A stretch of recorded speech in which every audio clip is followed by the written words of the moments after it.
Oh, 7th and Rangeline has given us just a little peek of blue sky right there in the center. Low hanging cloud cover. It's almost like it's teasing us here, saying, yeah, we're going to get a little afternoon sunshine here. And I tell you what, it's nice. It'd be nice to get some because as we sit at 52 degrees, here's our daily almanac and a look at our average temperatures for a normal May the 3rd. Average low would be 52.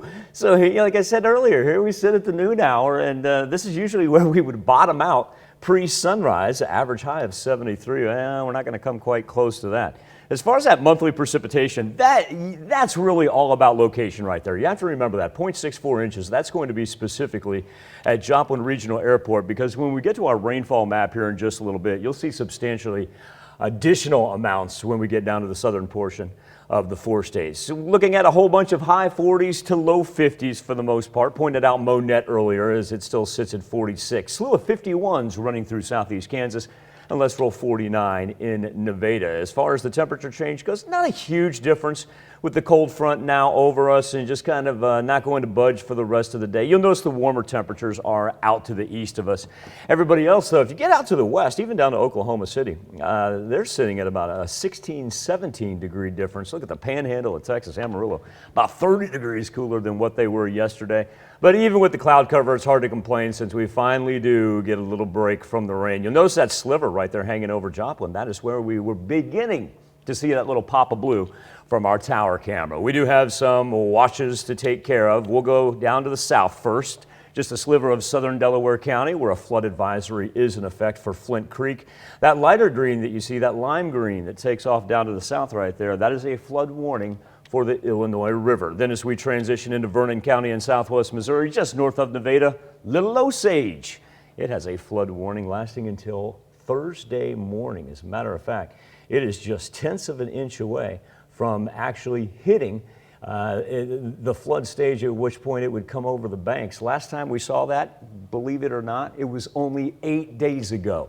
It has just been one of those things in Vernon County where it has just consistently been bombarded with the rain. Last night was no example. If we go right up there where that flood warning is for the Little Osage, 1.7 inches in the last 24 hours. Let's drop down here into Berry County, just south of Monette. That's 2.2 inches. So once again, that 0.64 inches that we saw on our daily almanac, that is specifically for Joplin Regional Airport. I don't want anybody thinking, well, my rain gauge reads completely different, because chances are, especially if you weren't in the central portion of the 4 states, you're going to have a lot more rain. Look at that blue surrounding the Pittsburgh area and stretching to Parsons.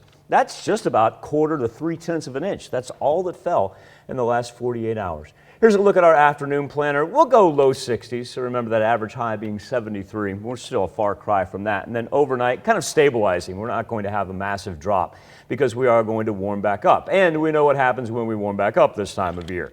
It really won't affect tomorrow morning's commute. Say if you're leaving the house in between, say 5 a.m. to even 7, 8, 9 a.m. Here we go. Come about 10 a.m. We see the development on the west and the south. Heavy, heavy rain as this rolls through. Also, we're going to get thunder and lightning with it. We've been kind of saving that for the nighttime hours, but we're going to roll that during the daytime through Wednesday night. And here's what I need everybody on their toes about. It doesn't stop until Thursday afternoon. This is going to be quite an elongated affair.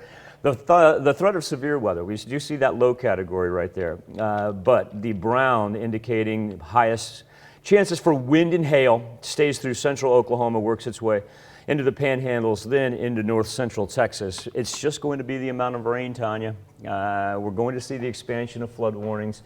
Let's go ahead, like I said, timing wise, since it's going to start a little bit later in the morning, it's going to be tomorrow evening's commute home. Especially if you work inside. And you're not paying attention to the amount of water that we've gotten all day long. You get ready to go home. You got a low water bridge, a low water crossing on your way up. No, just plan on it being underwater. All right. Be aware of those levels and have an alternate route planned. That's yes. for sure. All right. Well, thank you, Michael.